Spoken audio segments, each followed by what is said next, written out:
Bonjour à tous, bienvenue sur Mathessa, ma chaîne de maths pour dédramatiser, au programme un exercice de bac pour vous. Bac 2021 Métropole, les probabilités. Aujourd'hui, on va donc travailler une notion très importante et relativement facile, les probabilités.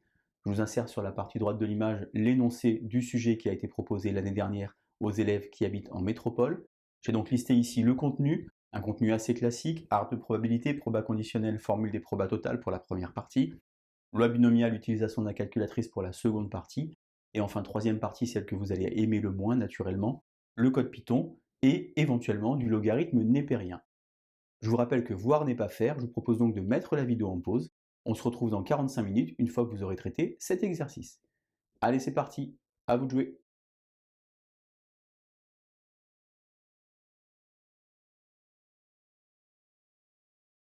On se retrouve donc pour les résultats, j'espère que vous avez vraiment fait un effort de rédaction, car l'exercice de probabilité, c'est un exercice où il faut capitaliser, prendre tous les points à votre disposition. On a donc ici un contexte relativement simple, des chats qui sont malades, on les teste, et donc le test est soit positif, soit négatif. Première question de la partie 1, il faut donc d'abord compléter l'arbre de probabilité, essayer d'avoir des notations homogènes, par exemple ici dans l'exercice on peut mettre que des 0, quelque chose, car tous les résultats tombent juste. On va donc avoir ici, dans l'énoncé, 40% des chats qui sont malades. On vous dit que sur ces chats qui sont malades, il y en a 90% qui présentent un test positif. Et attention à la deuxième formulation de l'énoncé, parmi les chats qui ne sont pas malades, 85% présentent un test négatif. J'ai donc indiqué ici en noir, comme vous pouvez le voir, les données de l'énoncé. Je peux alors compléter mon arbre de probabilité ici, que si j'ai 0,4, j'aurai alors 0,6, si j'ai 0,9, j'aurai alors 0,1, et si j'ai 0,95, j'aurai alors 0,15. Le jour du bac, c'est pas le jour où il faut commencer à calculer de tête si vous ne vous sentez pas capable. Vous prenez bien entendu votre calculatrice. Alors attention, dans les énoncés de probabilité, il y a des mots à chercher. Les trois mots que j'ai indiqués ici, parmi et sachant, on est plutôt sur de la probabilité conditionnelle, et la conjonction de coordination et vous indique finalement qu'on va faire une intersection. On cherche donc ici par exemple la probabilité d'avoir un chat malade et qui présente un test positif. En termes de vocabulaire, ceci ça s'appelle une branche, ceci un chemin et ici un nœud. Eh bien on cherche ici P de M inter T, car il y a le E, ET dans l'énoncé, et on multiplie donc les probabilités que l'on rencontre sur le chemin. On rencontre donc ici M, et attention, ici ce n'est pas P de T, c'est P de T sachant M. Je complète alors 0,4 fois 0,9, 9 fois 4, 36, P de M inter T égale donc 0,36. Pour être extrêmement rigoureux, on écrit toujours la formule avec les lettres. Moi, je vous invite vraiment à le faire en colonne et surtout à encadrer la réponse, car vous allez vous rendre compte un peu plus tard que la réponse trouvée va être réutilisée dans les questions suivantes. Deuxième question, quelle est la probabilité que le chat présente un test positif? Alors, c'est une formule qui est très connue, ça s'appelle la formule des probabilités totales. Moi, je vous invite vraiment à écrire une petite phrase. Il y a même parfois des élèves qui disent par exemple que M et M bar réalisent une partition, ou encore que M et M bar réalisent un système complet d'événements. Pour atteindre ici le T, on va donc passer soit par M, soit par M bar, c'est-à-dire M inter T. Si vous avez écrit naturellement T inter M, c'est la même chose, et M bar inter, ici, T. M inter T, je l'ai encadré, j'ai déjà trouvé 0,36. M bar inter T, et donc P de M bar fois P de T, sachant M bar. Je remplace alors par les valeurs. 0,36 plus 0,6 fois 0,15. 6 fois 15, 90, 36 et 9, 0,45. Ce 0,45 était donné dans l'énoncé, c'est un garde-fou pour vérifier que jusque-là, vous avez tout juste. Question numéro 4, il faut maintenant inverser le conditionnement. Je sais que j'ai un chat qui présente un test positif, et je voudrais savoir la probabilité qu'il soit malade. On pourrait reformuler en disant, sachant que le chat présente un test positif, quelle est la probabilité qu'il soit malade? On a donc le mot sachant, ou encore parmi, qui nous dit donc en fait qu'on cherche P ici de M, sachant T. Vous remarquez naturellement que ce n'est pas dans le bon sens, c'est pour ça que j'appelle cela inverser le conditionnement. Formule des probabilités conditionnelles, P de M inter T sur P de T. Vous remarquez ici, M inter T, je l'avais trouvé, P de T, je l'avais trouvé, je n'ai qu'à remplacer 0,36 sur 0,45. Je peux simplifier, 36 c'est 9 fois 4, 45 c'est 9 fois 5. J'ai donc 4 cinquièmes, c'est-à-dire P de M, sachant T, égale 0,8, c'est-à-dire 80%. Parmi les chats qui présentent un test positif, 80% sont malades. On passe à la partie 2, donc la partie qui est relative à la loi binomiale. Alors il y a une phrase à écrire, vous allez naturellement écrire la phrase que vous avez apprise avec votre enseignant. Il s'agit d'une répétition d'épreuves identiques et indépendantes à deux issues contraires notées succès et échec. Un succès est ici que le chat présente un test positif, c'est-à-dire finalement le 0,45 de tout à l'heure. On note grand X la variable aléatoire réelle, la var, qui compte le nombre de succès. X suit une BNP, une loi binomiale de paramètres N et P. Dans l'énoncé, on nous parlait de 20 chats, et la probabilité du succès, c'est donc 0,45. On peut alors écrire la formule développée. On a donc ici K qui appartient à 0,20, puisque sur 20 chats, soit j'ai aucun chat malade, soit au maximum j'en ai 20. Il y a une notation pour dire qu'on ne prend que les entiers, qui consiste à mettre deux petites barres ici à l'intérieur des crochets. P de x égale K, c'est donc K parmi 20, fois 0,45 puissance K, tous les chats qui sont malades, fois 0,55 puissance 20 moins K, tous les chats qui ne sont pas malades. Puisque si on a 0,45 ici pour T, on a donc 0,55 pour T bar. Première question, on veut exactement 5 chats malades. Je vais donc écrire ici P de x égale 5, c'est donc 5 parmi 20 fois 0,45 puissance 5 fois 0,55 puissance 15. Alors moi je vous déconseille vraiment de taper ça sur votre calculatrice. Il y a un raccourci sur la machine, je vais vous montrer comment est-ce qu'il faut faire. Je vous insère donc une petite capture d'écran et c'est parti. On va donc chercher seconde distrib pour distribution. Alors si vous n'êtes pas habitué, vous descendez sur la liste, sinon vous savez qu'il y a alpha A qui est un raccourci, et on obtient donc, ce qui fait toujours beaucoup rire les élèves, binôme FDP. On va donc avoir ici 20 pour le premier paramètre, ensuite 0,45 pour le second paramètre, et on veut ici exactement 5 chats malades. On appuie alors sur Entrée, et on obtient un résultat avec des virgules. On peut donner par exemple un résultat avec 3 ou 4 chiffres après la virgule, 0,03647. On peut dire par exemple que P de x égale 5, et donc environ égal à 0,0365. Question suivante, déterminer la probabilité d'avoir au plus 8 chats malades. Ça veut donc dire au maximum 8, donc de 0 jusqu'à 8.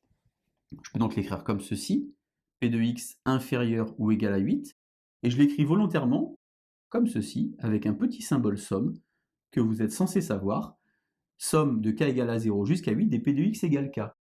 Alors il y a plusieurs options, soit vous calculez à la main toutes les probabilités, soit vous savez que dans la calculatrice, une nouvelle fois, il y a un petit raccourci. Je suis donc sur mon écran d'accueil, seconde distrib, mais cette fois-ci non pas alpha A, mais alpha B.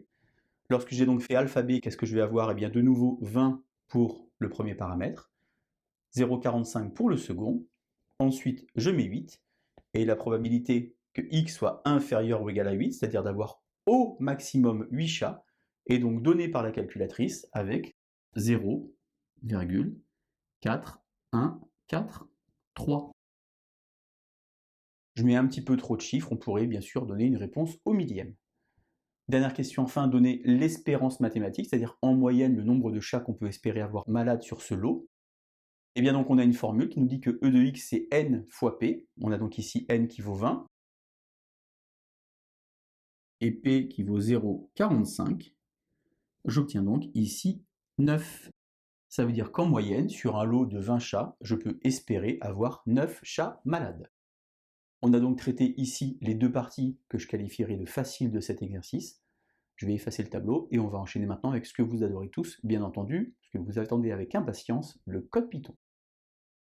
Partie 3 enfin avec le fameux code Python que je vous réinsère sur la partie droite de l'image. Alors attention en termes de notation, j'ai choisi ici d'appeler la variable non pas x mais y, car le x est déjà pris dans la partie 2, x une BNP avec n qui vaut 20 et p qui vaut 0,45. Mais ici, on ne sait pas combien est-ce qu'il y a de chats dans l'échantillon.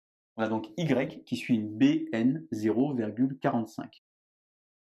On cherche donc Pn, la probabilité d'avoir au moins un chat qui présente un test positif. Je peux donc écrire Pn égale P de x supérieur ou égal à 1. En mathématiques, à chaque fois qu'il y a au moins quelque chose, on passe par le contraire. Et le contraire de au moins 1, c'est moins de 1. Alors soyez vigilants, bien entendu. Le 1 qui est ici n'a rien à voir avec celui-là. Le 1 qui est ici correspond à la somme de toutes les probabilités. Si j'ai donc ici 1 moins p de x inférieur à 1, ça veut dire finalement 1 moins p de x égale à 0. Ça veut donc dire aucun succès. Qui dit aucun succès dit donc n échecs. J'ai donc ici 1 moins 0,55 puissance n, puisque j'ai ici 0,55 pour l'échec, puisque le succès c'était 0,45. On a donc ici une suite Pn finalement qu'il va falloir étudier. Alors on nous donne donc pour cela un code Python. Il faut analyser ce code Python. Il s'agit donc d'une fonction Python ici à aucun argument, puisqu'en fait on a ici une boucle tant que. Et faites très attention, lorsqu'on a une boucle tant que, il faut inverser la condition. Nous, d'après le code, on voudrait donc que Pn soit supérieur ou égal à 0,99, puisqu'il est indiqué dans le code, tant que Pn est inférieur strictement à 0,99, eh bien ça tourne. Soyez très vigilants également ici, puisqu'en fait nous avons ici une formule explicite, et donc la position du compteur dans le code est très importante. On vous demande donc de trouver ce que renvoie le code. Il y a 3 choses à notre disposition. Si vous savez coder avec votre calculatrice le jour de l'épreuve, eh bien vous rentrez le code et vous sortez le résultat qui est donc à partir de 8. On peut également utiliser sa calculatrice en mode suite, ce que je vous propose de faire maintenant. Je vous insère donc la capture d'écran et c'est parti. D'abord on appuie sur mode pour aller chercher le mode suite, vous connaissez ça, 5e ligne, tout à droite on met donc suite en surbrillance. On va donc alors sur la partie gauche tout en haut dans f de x. Attention ici, on a une suite définie par une formule explicite, donc on va chercher tout en haut suite n. Le premier rang c'est donc 0. En dessous j'ai un, et non pas pn, mais c'est la même chose. 1 moins 0,55 puissance n. Il n'est pas indispensable de renseigner la valeur de u0 puisqu'on a ici une formule explicite. On va donc alors dans def table, définir la table pour vérifier qu'on part bien de 0 et qu'on avance de 1 en 1. Et ensuite on va dans la table et sur la partie droite, on cherche à savoir quand la probabilité va donc dépasser 0,99, on descend et on se rend compte naturellement que c'est pour n égale 8. Troisième façon de faire, la façon à mon avis la plus jolie, de manière algébrique. Je vais donc finalement devoir résoudre une inéquation. Je cherche n afin que Pn soit supérieur ou égal à 0,99. Cette inéquation se résout à la main, c'est ce que je vous propose de voir maintenant. Je sais que Pn c'est 1 moins 0,55 puissance n, comme ceci. Je vais donc d'abord isoler mon inconnu. 0,99 moins 1, ça fait donc moins 0,01. Attention, je ne barre pas les deux moins comme cela. Lorsque je divise par un nombre négatif, ça va changer le sens de l'inégalité. 0,55 puissance n et ici 0,01. Puisque l'inconnu est ici à l'exposant, je vais utiliser le logarithme népérien, je vais composer par la fonction logarithme qui est croissante sur 0 plus l'infini, et donc le sens ne va pas changer.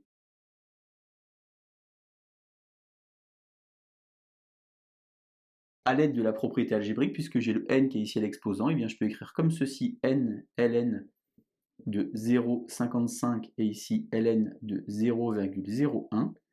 Et maintenant, je vais diviser par ce ln de 0,55. Mais attention de nouveau, ce ln de 0,55 est un nombre négatif, et lorsque je divise donc par ce nombre, eh bien je dois de nouveau changer le sens. C'est la raison pour laquelle parfois certains élèves commettent 2 erreurs, oublient de changer le sens ici et oublient de le changer une nouvelle fois ici, et ils pensent qu'ils ont la bonne réponse. Je fais donc le calcul avec ma calculatrice, je vous l'insère là-haut, et je me rends compte qu'il faut que n soit supérieur ou égal à 8, puisque j'obtiens 7,7, pour avoir ici l'inéquation demandée. Voilà donc vous voyez le petit code Python, boucle tant que, attention à inverser la condition, c'est très important. Moi je voudrais avoir Pn plus grand que 0,99, donc tant que Pn est inférieur à 0,99, ça tourne. Voilà donc un exercice de probabilité très complet qui reprend quasiment tout ce que vous devez savoir faire. Je vous laisse vous entraîner et je vous dis à bientôt sur Matessa. Bonne journée!